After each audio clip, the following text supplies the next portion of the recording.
अस्सलाम वालेकुम दोस्तों, वीडियो देखने से पहले हमारे इस चैनल को सब्सक्राइब कर लें और नीचे मौजूद बेल आइकन को जरूर क्लिक कर लें ताकि हमारी वीडियोस बाकायदगी से आपके पास पहुंचती रहें।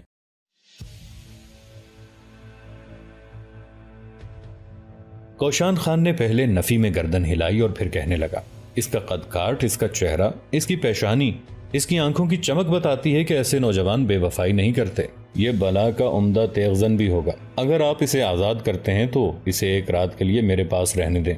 इसके बाद मैं आपको जमानत दूंगा कि अगर ये आपके यहाँ क़याम के दौरान आपको नुकसान पहुँचाए तो इसके बदले में आप मुझे कत्ल कर दें। जवाब में चंगेज़ खान मुस्कुराया, फिर मुसल्ला जवानों को मुखातिब करके कहने लगा, बरगा खान को छोड़ दो, इसकी जंजीरें उतार दो और इसे कौशान खान के हवाले कर दो। मैं देखता हूँ कि ये कौशान खान के तहत हमारा दुश्मन होने के बावजूद हमारा दोस्त और हमारा वफादार कैसे साबित होता है। चंगेज खान के कहने पर उस नौजवान की जंजीरें खोल दी गईं, जो ताचोत कबीले का सरदार था।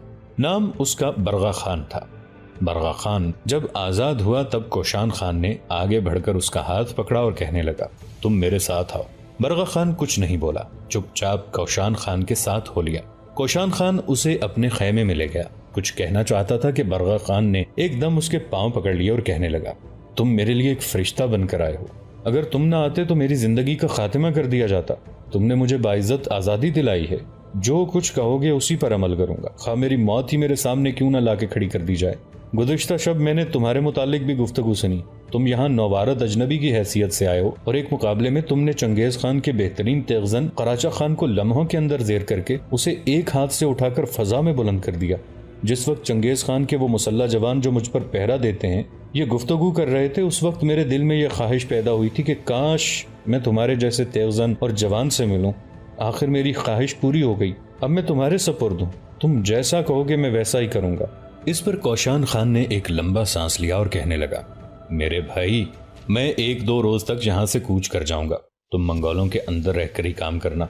हो सकता है किसी मौके पर मैं तुम्हारी जरूरत महसूस करूं। इस मौके पर बरगा खान ने एक गहरी नजर कौशान खान पर डाली, फिर कहने लगा, मैं तुम्हारे साथ वादा करता हूँ, तुम्हारे जाने के बाद मैं इन मंगोलों के अंदर ही क़याम करूंगा और जब कभी भी मेरी जरूरत पड़ी तो मैं अपनी जिंदगी तुम्हारे लिए फिदा कर दूंगा।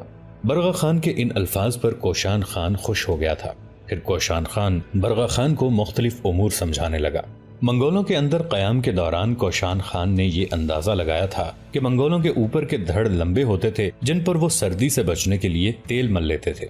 उनके छोटे छोटे पांव घोड़ों पर सवार होते हुए खमीदा हो जाते थे। उनके हवास जानवरों की तरह तेज थे। रात को उनकी आंखें तारीकी में बहुत दूर तक देख सकती थी। घोड़े से नीचे उतरकर घास और काई को देखकर वो बता सकते थे कि वो दश्त में किस मकाम पर हैं। अपने घोड़ों की छोटी छोटी रकाबों में पांव जमाए हुए उफक की तरफ निगाहें उठाते हुए वो सवार चले जाते थे। उफक के उस पार दुश्मन उनसे उनके गल्लों को छीन लेते थे। उन पर अक्सर बेशतर हमलावर होते थे। हर सवार के पीछे एक नेजा या लंबी खमीदा तलवार लटक रही होती थी। उसके बाएं जानिब कुल्हाड़ी या सींगों से मजबूत की हुई कमान हुआ करती थी। उसके बाएं जानिब तरकश, जिस तक उंगलियां बड़ी आसानी से पहुंच जाती थी। बड़ी तेजी से वो तरकश से तीर निकालते और चलाते थे। उनके पास उठते बैठते कौशान खान ने ये भी जाना कि उनके बाप दादा शिकारी थे। मंगोल खुद भी बड़े सलीके से शिकार खेलते थे। अक्सर व बेशतर शिकार के लिए वो बाज पालते थे जो इतनी ऊपर जाकर चिड़ियों का शिकार करते थे जहां तक उनके तीर नहीं पहुंच सकते थे। मुर्रखीन लिखते हैं कि अक्सर वो सैर होकर खाना खाते और पीते भी इस कदर थे कि बिल्कुल मदहोश हो जाते थे। लेकिन उनकी शराब जानवर का सड़ा हुआ दूध, खासतौर पर घोड़ी का दूध था, जिसे वो गजा की गजा और नशे का नशा समझते थे। मंगोलों में से अक्सरियत के घर उनके खैमे होते थे जिनमें ऊन की कई तहें होती थी। शहद की मक्खियों के छत्ते की तरह जानवरों की ऊन को तेल पिलाया जाता था या उस पर दूध की तह जमाई जाती थी ताकि सर्दी की रोक हो सके। छत के बीच में एक जरा सा सुराख कर दिया जाता था ताकि उससे धुआं निकल सके, लेकिन धुएं से खैमे के अंदर का हिस्सा काला हो जाता था। बाहर से खैमे को बहरहाल जरूर उजला रखा जाता था। मंगोल तवहम परस्त बहुत थे। जब उनमें से कोई बीमार होता या बीमारी उनके अंदर फैलती तो वो अपने जादूगर को बुलवाते, जिसे वो शामान कहकर पुकारते थे, जो ढोल बजवा बजवा कर नाच नाच कर एक तरह से उनकी तकलीफें दूर करने का दावा करते थे। इसके अलावा मंगोलों के यहाँ ये भी वहम था कि कोई खैमे की दहलीज पर ठोकर खाता तो उसके मानी ये थे कि खैमे पर कोई मुसीबत आने वाली है। अगर कोई भीगे जूते पहने अंदर चला आता तो उसके लिए ये डर था कि आसमान से उस पर बिजली की चमक कड़केगी, मुसीबत रूनुमा होने वाली है। कोई भी मंगोल ऐसे खेमे में रहना पसंद नहीं करता था जिस पर बिजली गिर चुकी हो। सर्दियों के मौसम में शिमाल की तरफ से काली आंधी के झक्कड़ चलते थे। इस आंधी को वो बोरंग का नाम देकर पुकारते थे। ये ऐसी तेज आंधियां होती थीं कि चरागाहों में एक तरह से झाड़ू फेरती चली जाती थीं। ऐसे मौसम में वो भेड़ और हिरन की खालें लपेटकर अपने गुंबदनुमा खेमों में अलाव के पास लेट जाते थे। उनके खेमे जिनमें वो सोते थे सफेद ऊन के बने होते थे। खेमे का ढांचा लकड़ी का होता था। कभी खूबसूरती के लिए ऊन पर अंगूर की बेलों और चिड़ियों और जानवरों की तस्वीरें बनाई जाती थी। ये खेमे गाड़ियों पर नस्ब किए जाते थे। गाड़ी के दोनों पहियों का दरमियानी फासला तकरीबन 20 फीट होता था। बड़े छकड़े जिन्हें बड़े यूरत कहते थे, उन्हें 20 से 22 बैल खींचते थे। घर का साजो सामान और खजाना ये लोग ज्यादा ऊंची ऊंट गाड़ियों में ले जाते थे। इस तरह नदियां पार करते हुए उनका ये सामान भीगता नहीं था। जिन मंगोलों की एक से ज्यादा बीवियां हुआ करती थीं, जब उनके खेमे नस्ब किए जाते थे तो पहली बीवी का खेमा उसके शौहर के मगरिब में नस्ब किया जाता था। औरों के खेमे थोड़े थोड़े फासले पर मशरक की तरफ लगाए जाते थे। उनकी कमारी लड़कियां भी खूब काम करती थीं। एक एक लड़की 20-30 गाड़ियां हाँकती थी। उनके इलाकों की अक्सर जमीन हमवार होती थी, इसलिए वो गाड़ियों और ठेलों को एक दूसरे से बांध देते थे और लड़कियां सामने के ठेले पर बैठकर बैलों को हाँकती थीं। बाकी गाड़ियां खुद ब खुद पीछे चली आती थीं। मंगोल मर्द अपने खेमों में तीर कमान और जीन बनाते थे। खेमे और गाड़ियां भी बनाते थे। घोड़ों की देखभाल करते, घोड़ियों का दूध दोहते, ऊन के कपड़े बुनते और उन कपड़ों को अपनी जीन के नीचे रखते थे। जाड़ों में ये लोग चमड़े के 2 लिबादे पहनते थे। एक में बालों का रुख अंदर होता और दूसरे में बाहर। उनके पाजामे भी चमड़े के होते थे। अक्सर वो अपने कपड़ों में रेशम के झालर लगाते थे जो हल्की, नर्म और गर्म होती थी। इसके अलावा पहाड़ी भेड़ों के सींगों से वो शराब पीने के लिए गहरी गहरी प्यालियां बनाते थे। ये इतनी बड़ी होती थीं कि एक हाथ में लगातार 2 प्यालियां संभालना मुश्किल होता था। मंगोल औरतें मर्दों से भी ज्यादा दश्त आजादी की दिलदादा थीं। वो अपने खेमों की मलिका होती थीं। खानदान के मालो असबाब की हिफाजत उनके जिम्मे होती थी। जब मर्द शिकार या हमले के लिए जाते तो सारा कारोबार औरतें चलाती थीं। हालांकि दिन रात इस फिक्र में गुजरते थे कि कल मालूम नहीं क्या पेश आ जाए। मंगोल औरतें मर्दों के से कपड़े पहनती थीं। भेड़ के चमड़े के ऊंची एड़ी के जूते पहनती थीं। अक्सर सुर्ख रंग के चमड़े के पाजामे और चौड़े चौड़े कोट वो अपने सीने पर लपेट लेती थीं, जो बिल्कुल मर्दाना होते थे। अगर कहीं से रेशम मिल जाता तो उसे शौक से पहनती थीं। उनकी टोपियां अलबत्ता मर्दों से मुख्तलिफ होती थी, क्योंकि उन्हें चौड़े समूर के किनारे पसंद नहीं थे जो गर्मियों में ऊपर उठा लिए जाते थे और तूफान में कंधों तक पहन लिए जाते थे। इसके अलावा औरतों को अपने गलों की हिफाजत के लिए मर्दों की तरह दिन भर में 70-70 मील सवारी करना पड़ती थी। उनका नकाब ज्यादातर सफेद कपड़ा होता था जो आंखों के नीचे से सीने तक लटका होता था, ताकि उन्हें गर्दे मुसलसल और आंधी से महफूज रख सके। वो तीरों से भेड़ियों का शिकार खेल लेती थीं और अक्सर मैदान जंग में मर्दों के हमरा जाती थीं।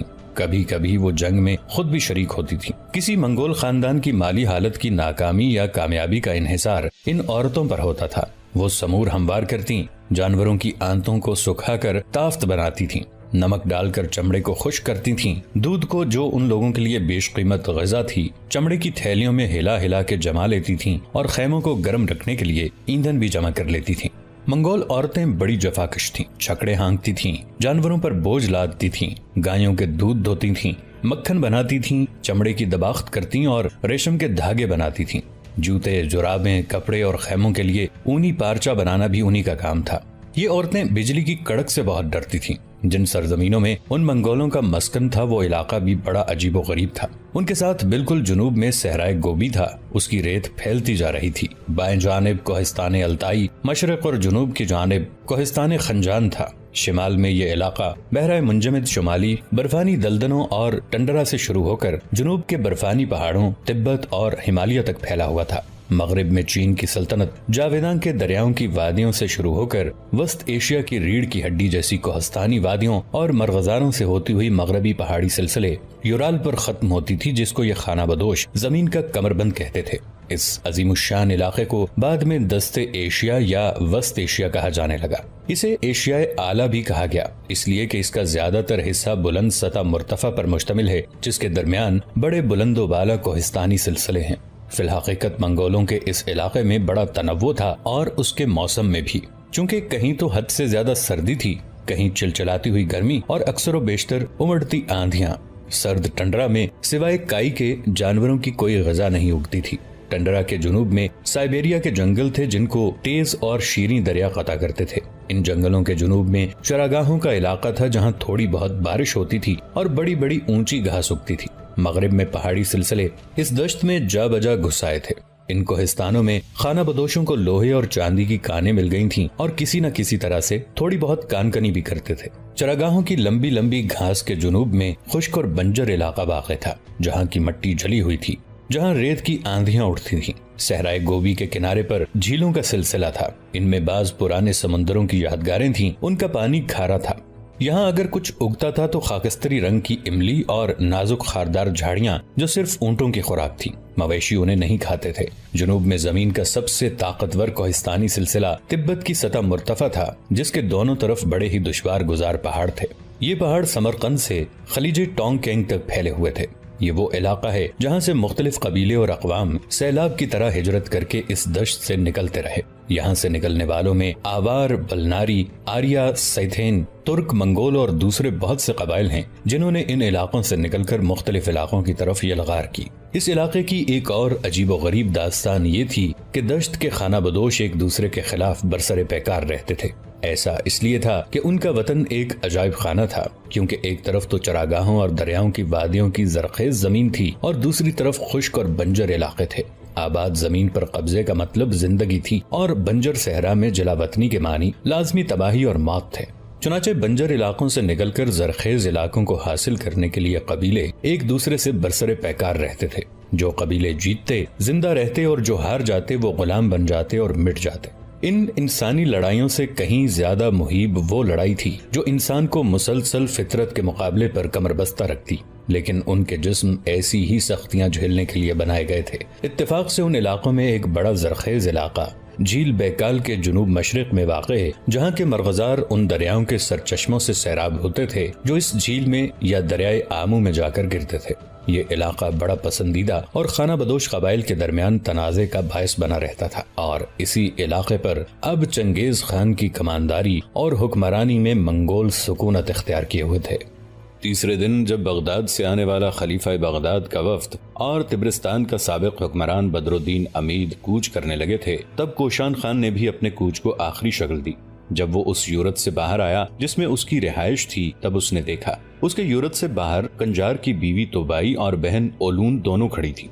ओलून एक गठरी उठाए हुए थी। यूरत से कोशान खान जब बाहर आया तब ओलून बड़ी संजीदगी से उससे मुखातिब होकर कहने लगी, तुम किसी धोखे किसी फरेब में मुब्तला न हो जाना कि मैं तुम्हें पसंद करने लग गई हूँ। इसलिए कि जब पहली बार तुम इस यूरत में आए थे तो मैंने तुमसे पूछा था कि चंगेज खान ने तुम्हारे साथ वादा किया है कि हमारे यहाँ जो भी लड़की तुम्हें पसंद आएगी उसे तुमसे ब्याह दिया जाएगा। इसी ऐलान को मद्देनजर रखते हुए मैंने तुमसे पूछा था कि अगर मुझ जैसी लड़की तुम्हें मिले तो शादी कर लोगे, लेकिन तुमने इनकार करके ये साबित किया कि तुम अखलाक और किरदार के पुख्ता इंसान हो। लेकिन ये बात अपने जहन में बिठा कर जाना कि अगर यहाँ क़याम के दौरान तुम ये मुतालिबा करते कि मुझे तुमसे ब्याह दिया जाए तो मैं तुमसे शादी करने से इनकार कर देती। इसकी पहली और बड़ी वजह यह है कि मैं मुसलमानों को पसंद नहीं करती, और दूसरी वजह यह कि तुम कराचा की बेइज्जती का बायस बने जो मेरे भाई कंजार का चचाजाद है। यहाँ तक कहने के बाद ओलून रुकी, फिर कहने लगी, चूंकि तुमने हमारे यहाँ एक मेहमान की हैसियत से क़याम किया है और जिस यूरत में तुम्हें ठहराया गया था वो यूरत अक्सर व बेशतर मेरे इस्तेमाल में रहा है, एक मेहमान की हैसियत से हम तुम्हें खाली नहीं जाने देंगे। इस गठड़ी में तुम्हारे लिए कुछ कपड़े और दूसरा सामान है, ताकि तुम्हारे जहन में ये बात रहे कि जिनके यहाँ तुम मेहमान की हैसियत से चंद दिन क़याम कर चुके हो उनकी तरफ से तुम्हारे लिए अलविदाई तोहफा है। यहाँ तक कहने के बाद ओलून जब खामोश हुई तब एक गहरी निगाह कोशान खान ने ओलून पर डाली, फिर कहने लगा, कंजार की बहन, मैं जो कुछ कहने लगा हूँ उससे गौर से सुन। अगर तू किसी ऐसे माहौल में होती कि तू अपने आप को मेरी जिंदगी के साथी के तौर पर पेश करती तो मैं खुद ही इनकार कर देता, तुम्हें नापसंद करता बल्कि तुमसे नफरत करता, इस बिना पर कि तू मुसलमानों को पसंद नहीं करती। दूसरी बात, मैं तुम जैसी लड़कियों से तोहफे कबूल नहीं करता। मैं अगर शादी के लिए हाँ करूं तो तुम जैसी लड़कियां मेरे आगे पीछे धक्के खाती फिरें। इस गठड़ी को जिसमें तोहफे रखें अपने पास रखो। इसके साथ ही जोरदार अंदाज में नापसंदीदगी से अपने पांव जमीन पर मारता हुआ कोशान खान आगे बढ़ गया। उसके इस रवैये और इन अल्फाज से ओलून और चंगेज खान की बेटी तोबाई दोनों दंग रह गई थी। आखिर कोशान खान उस जगह पहुंचा जहां चंगेज खान अपने सालारों के साथ बगदाद के वफ्द और बदरुद्दीन अमीद को अलविदा कहने के लिए खड़ा था। उसने पुरजोश अंदाज में मुसाफा किया आखिर में वो कोशान से मिला और कहने लगा, देखो अपना वादा निभाना। इस दश्त की तरफ से तुम्हें जब ये खबरें मिलें कि हम एक लश्कर लेकर यहाँ से निकले हैं और हमारा रुख ख्वारिज़म शाही सल्तनत की तरफ है, तो तुम हमसे आन मिलना, हम तुम्हारा इस्तकबाल करेंगे। चंगेज खान से हाथ मिलाने के बाद कुशान खान कंजार से मिला। कंजार के करीब ही ताइचूत कबीले का सालार बरगा खान खड़ा था। कोशान ने जब उससे हाथ मिलाना चाहा तो बरगा खान ने अपना हाथ पीछे कर लिया और आगे बढ़कर वो कोशान से बगलगीर हो गया। फिर उसके कान में कहने लगा, मुझे भूल न जाना, फरामोश न कर जाना। तुम्हारी हालत, तुम्हारी गुफ्तगू से कम से कम मैं ये अंदाजा जरूर लगा चुका हूँ कि तुम इन सरजमीनों में किसी बहुत बड़े मकसद के लिए आए थे। मुस्कुराते हुए कोशान खान अलहदा हुआ और कहने लगा, मैं तुम्हें नहीं भूलूंगा, न फरामोश करूंगा। इसके साथ ही कोशान खान बगदाद के वफ्द और बदरुद्दीन के साथ वहां से कूच कर गया। कोशान खान जब उनके साथ सफर करते हुए कोहस्ताने अल्ताई के दर्रे थान शान के पास पहुंचा, तब उसने अपने घोड़े की बागें खींचते हुए उसे रोक लिया। इस मौके पर तिब्रिस्तान का साबिक हुक्मरान बदरुद्दीन कोशान खान की तरफ देखते हुए कहने लगा, मेरे अजीज, तूने अपने घोड़े को क्यों रोक लिया? यहाँ न ठहरने की कोई जगह है, न कयाम की कोई मुनासिब पनागा। जंगल है, चारों तरफ कोहस्तानी सिलसिला है, यहाँ रुक कर क्या करोगे? इस मौके पर एक झटके के साथ कोशान खान ने अपनी तलवार बेनयाम की। फिर बदरुद्दीन की तरफ देखते हुए कहने लगा, मैं यहाँ कयाम करने या कोई पनाह लेने के लिए नहीं रुका, बल्कि तुम्हारे और बगदाद के वफ्द के इन अरकान के साथ अपना हिसाब बेबाक करने के लिए रुका हूँ। कोशान खान के इन अल्फाज पर बदरुद्दीन और बगदाद के वफ्द के अरकान हैरत से एक दूसरे की तरफ देखने लगे। फिर बदरुद्दीन बोला, हमारा तुम्हारा क्या हिसाब रहता है? न तुम पहले हमें जानते थे, न हम तुम्हें। चंगेज खान के मस्कन में ही मुलाकात हुई, वहाँ हमारा तुम्हारा कोई हिसाब ही नहीं है, फिर तुम कौन से हिसाब की बात करते हो? इस पर कोशान खान ने खा जाने वाले अंदाज में उन सब की तरफ देखा। फिर बाएं हाथ में ढाल और दाएं हाथ में अपनी बर्छी नुमा तलवार लेकर अपने सामने लहराते हुए वो कहने लगा, तुम लोग गद्दार हो, तुम्हारी खिरद के बीच मिस्मार हो चुके हैं। तुम लोगों ने अपनी वहदानियत के रंग, अपनी मिल्लत के प्यार की खुशबू, मुसलमानों के जज्बों की हरारत, इस्लाम की मोहब्बत की तमाजत, अपनी यकजहती की चकाचौंध और मुस्लिम कौम की अखुवत की मिठास को अगयार के हाथ बेचने की कोशिश की है। यहाँ तक कहने के बाद कोशान खान रुका। फिर पहले से ज्यादा गजबनाक आवाज में वो उन्हें मुखातिब करते हुए कह रहा था, जालिम के बच्चों, हम लोग ला से इलाह तक सफर करने वाले लोग हैं। यही हमारी सदाकत का निजात दहिंदा है। यही रब्बे वाहिद की बंदगी को हमारा हम सफर बनाता है। मुसलमान तो आंधियों से अपनी दास्तान शजात रकम करने की हिम्मत और जुर्रत रखता है, लेकिन तुम लोगों ने चंगेज खान के मस्कन में जाकर मुसलमानों की अना और आन का सौदा किया है। तुम लोगों ने चंगेज खान को दावत दी कि वो मुसलमानों के इलाकों पर हमला आवर हो।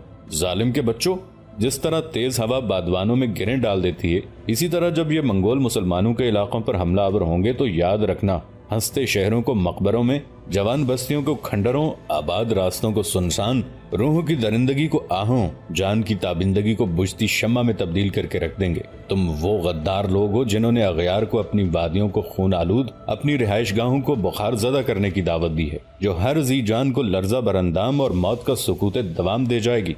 तुम जैसे लोग ही फाहमों के सांप बनकर बरहना शैतानी कहकहों और इस्मतों पर गंदगी उछालने का किरदार अदा करने वाले होते हैं। यहाँ तक कहने के बाद कोशान जब रुका, तब पहली बार बगदाद के वफ्द का जो सरबरा था वो किसी गुस्सीले लहजे में कोशान खान को मुखातिब करके कहने लगा, तुम हम पर इल्जाम लगाते हो? तुम खुद चंगेज खान के पास क्या लेने गए थे? तुम समरकंद के रहने वाले और समरकंद से निकलकर तुम वहाँ चंगेज खान के पास क्या दावत उड़ाने गए थे? चंगेज खान ने जो तुम्हें नकदी की थैली दी, उसे तुमने किस सिलसिले में कबूल किया? तुमने इसके लिए क्या काम सर अंजाम दिया जिसकी बिना पर उसने तुम्हें इनाम किराम से नवाजा? उस शख्स के इन अल्फाज पर गुस्से में कोशान खान का चेहरा खोल उठा था। कहने लगा, मैं एक खास मकसद के लिए चंगेज खान के यहाँ गया था। जो इनाम मुझे मिला वो इस बात का था कि मैंने चंगेज खान के एक बेहतरीन सालार कराचा को तेगजनी में नीचा दिखाया। हालांकि ये ख्याल किया जाता है कि कराचा चंगेज खान के सबसे उम्दा तेगजनों में शुमार किया जाता है, लेकिन तुमने देखा मैंने कितनी आसानी से उसे अपने सामने ज़ेर किया और फिर उसे उठाकर चंगेज खान के सामने डाल दिया। चंगेज खान ने मुझे वो इनाम मेरी तेगजनी और हुनरमंदी, मेरी जुर्रत और मेरी कुव्वत की वजह से दिया था, लेकिन तुमने जो इनाम लिया वो मुसलमानों से गद्दारी करने के सिलसिले में था। तुम जैसे गद्दारों को जिंदा नहीं रहना चाहिए। मैं इन्हीं कोहिस्तानी सिलसिलों के अंदर तुम सबकी कब्रें बनाकर रख दूंगा। यहाँ तक कहने के बाद कोशान खान रुका। तब बदरुद्दीन खोलते हुए लहजे में कहने लगा, तुम्हारा दिमाग तो नहीं खराब हो गया? तुम अकेले इन कोहिस्तानी सिलसिलों, इन खंडरों, इन उजाड़ रास्तों पर हमसे टकराओगे, हमें दफन करोगे? हम तो तुम्हारी तिक्का बोटी करके चलते बनेंगे, पर पहले ये बताओ तुम हमसे टकराना क्यों चाहते हो? तुम्हारी हैसियत क्या है? दोस्तों, आज के लिए इतना ही। इसी कहानी की अगली किस्त के साथ बहुत जल्द हाजिर होंगे। नीचे कमेंट सेक्शन में अपनी राय का इजहार जरूर कीजिएगा। हमारे इस चैनल को सब्सक्राइब करके नीचे मौजूद बेल आइकन को भी जरूर क्लिक कीजिएगा। अगली मुलाकात तक के लिए हमारा और आपका अल्लाह निगहबान।